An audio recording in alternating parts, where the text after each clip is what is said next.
我现在人在彰化的一个社区里面哈，这感觉是这种独栋透天。今天要来这边看一个朋友的装潢。如果您也想来一场与众不同的旅程，邀请您安排一场富士山的露营。除了可以陶冶一下身心灵，还有令人羡慕的打卡拍照点。有兴趣的朋友参考第一则留言哦。今天来到这里是彰化的和美，阿汉，嗨，大家好。今天有房子可以看，对不对？有啊，这个30年的老房子。30年的老房子，人这几间的呢，这大间呢，结果晚上才能来看，是不是？对啊，是我们风尘仆仆，风尘仆仆来到这里天津飞。是这一间整栋去做装潢吗？没有，这有一个它1层楼啦，就是它把它打通之后，然后做这个新的翻修跟设计这样子。屋主还住里面呢。当然啦。所以我们可以看吗？可以啊，可以。可以哈，我来直接进。那屋主走下楼了，对不对？那屋主带着小朋友，他这个就是很大地坪，整栋超大的，然后很多房，因为大家住在一起，老家大家住在一起，可是这间狭呢，别有洞天，别有洞天哦。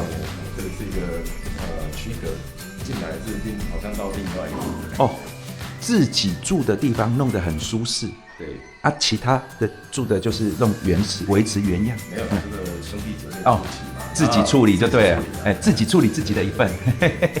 所以他们就是老家原始的样貌是这样。1楼也很大这个这间就是他的房间。对。一起在传播哟。目前有一个小孩，有一个小孩因为小孩要自己的房间呢。刚刚是一家3口挤一间。然后今年就是因为家里这么大，然后又本来是一个家庭，现在变成2-3个家庭。但也要房，就是自己的这种空间够大，才有办法自己来做这种隔间呢。这一户里面，他们另外请我帮他规划了一个，这个部分是属于他们这一户的。这个叫做房中房啊，房子里面的房子啊，那样哈。所以他的大门就在这边。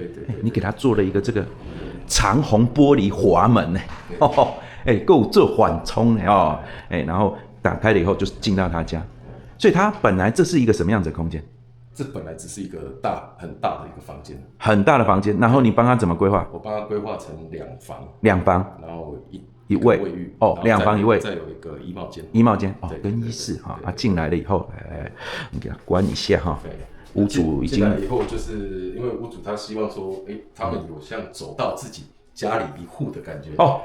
他还是希望说回到，就算一样是在这个屋檐下，对，但是我就是进来以后，我要有我自己的，好像回到自己的一个公寓啊，一个大楼里面这样，还有仪式感的，所以他在这里做了一个玄关柜、鞋柜、玄关啊。那这个也是因为这个空间够大，当时我帮他才有办法做这个一大间房间隔成2间房间来讲的时候，中间这个过道算蛮大的。这是一个房间的，然后这边又有一个。对，然后天花板蛮高，你已经钉下来了。它这个原始高度大概在3.5米左右。3.5米，难怪你可以做到这么高的。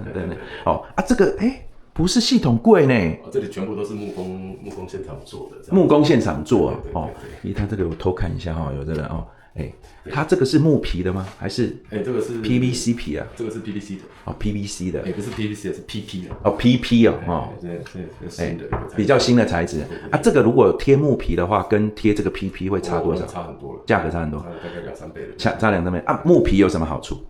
看起来更真是吗？木皮看到的就是，毕竟这个是人造的，它还是属于印刷的那这个已经拟真度已经非常好。对我这摸还有这纹路呢，从这个浅色、暗色都很分明的，比较自然，没有那么感觉的。我原来看个叉，那传统那种 PVC 的感觉，就是一看就是很塑感。这个对，地板这一种的，类似这种看起来比较有连续的感觉，比较重复性对。这看起来你看纹路什么都还 OK。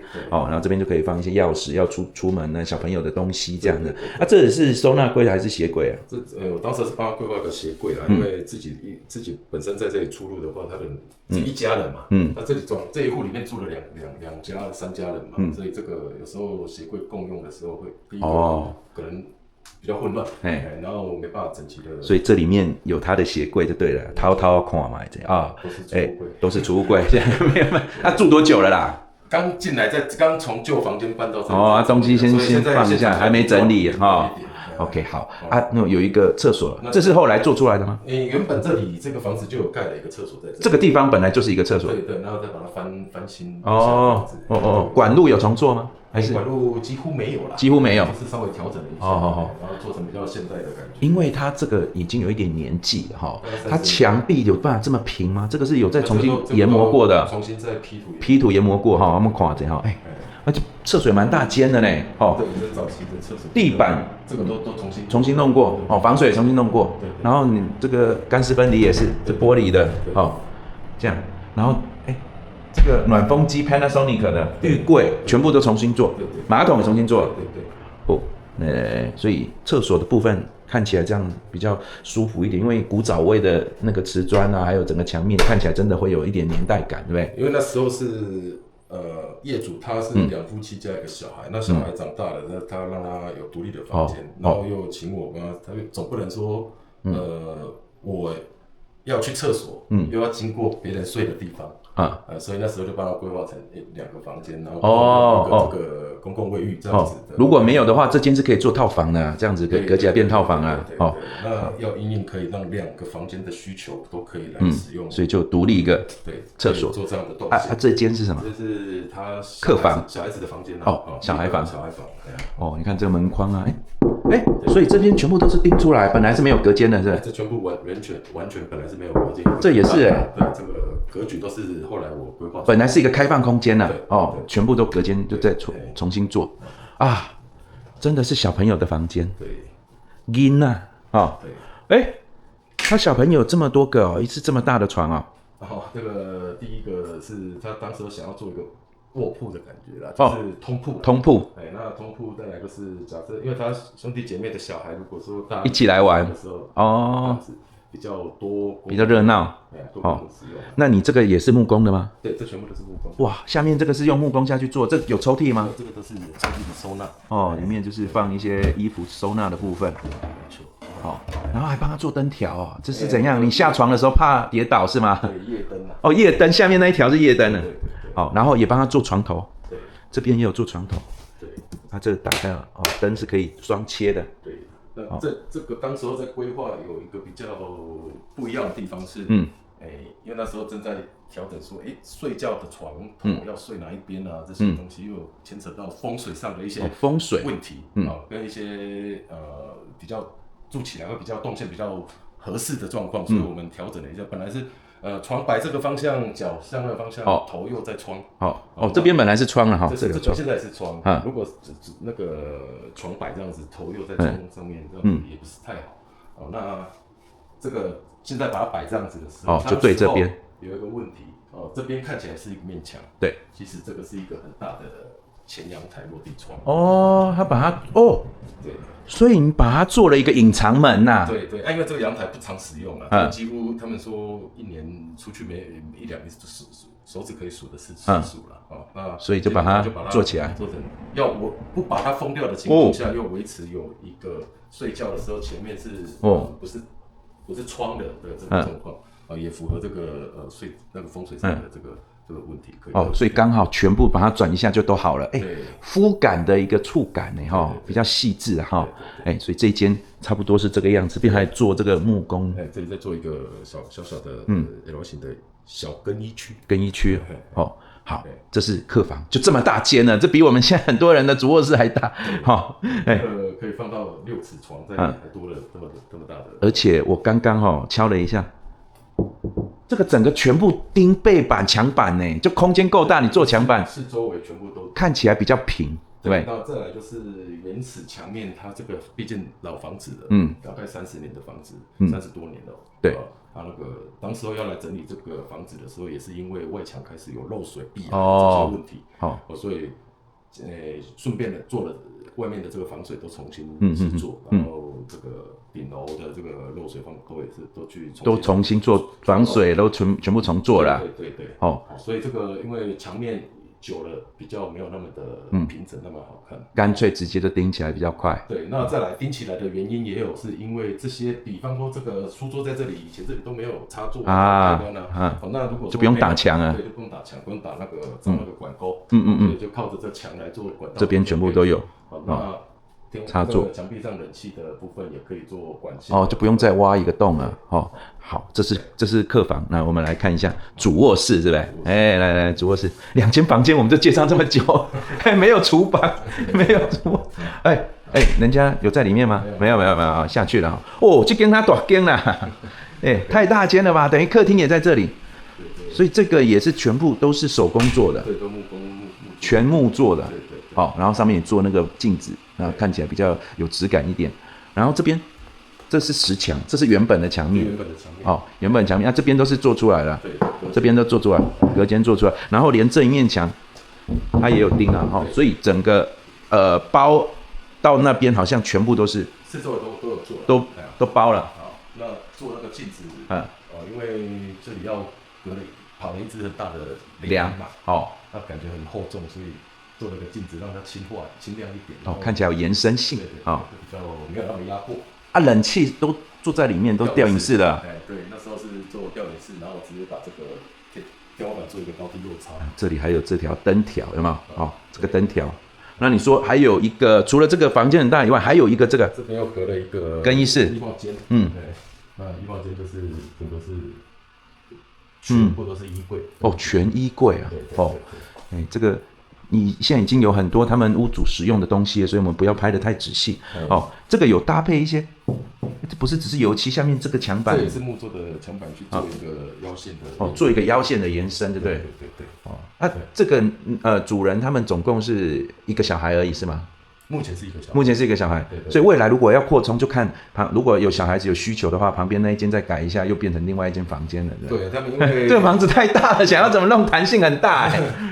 房子就是要几年的时间有一个周期性的汰换嘛，因为像现在装修好了，那10年20年后这个风格不够用啊，或是说风格又老了那又可以再调整一下。然后像那个你也是过了十几年以后，你们夫妻俩孤单老人不需要那么大的房子，是不是就又换回去那种小两房了？就是根据当时的状况去做变化，对不对？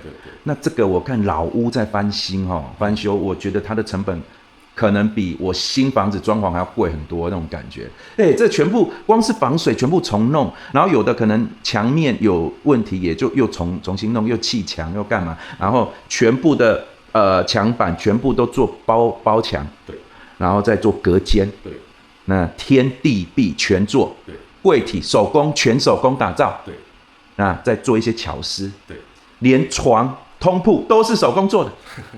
这间是开偌多钱啦！刚刚问了那个屋主说：“哎呀，住的舒服比较重要啦，花钱事小啦，是不是？”好，那这样子这一间总共是几坪的坪数嘞？因为老屋拉皮翻修，它有太多是基础我们看不到的。对，那所以看很多都是包在已经有施作的地方，都是在墙里面了。那我们现在这里有施作的就是这种基础的外墙的这个防水，瓷砖翻修，对，加上顶楼，因为这个上面就是顶楼了。顶楼的防水，这个全整层的这个PU防水，加上这个隔热的部分，那再来就是内部，在浴室的这个翻修，加上这些木座啦、隔间啦，地板啊，这些灯啊、水电也直接把它另外独立了一个回路过来这一户，就是它的电表跟隔壁的电表是一样的啦，只是说在这个总开关里面的回路，它不会改不起来了又弄一个新的独立的专用回路用在这一边了。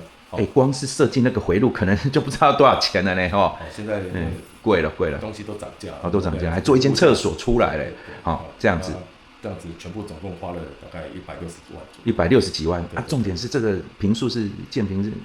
光这个使用的里面大概20，我印象是20几坪哇塞，这么大对，大概就是现在公寓的两房的大小了啦。OK， 好，那这个就是目前哦，屋主在楼下在等我们了哦，所以我们要赶快下去。所以如果说你最近也在找装潢的设计师，也可以问一下阿翰哦，他可以帮你做一个规划或给你咨询啊，可以请教他一些细节的部分扫他 QR code 直接问他。那如果你是最近想要买了新房子，想要来分享你买房心得或者是装潢心得，欢迎跟我联络哦。第一则留言有我的联络方式哦。我们今天感谢屋主的分享，感谢阿翰，我们下次见了，拜拜。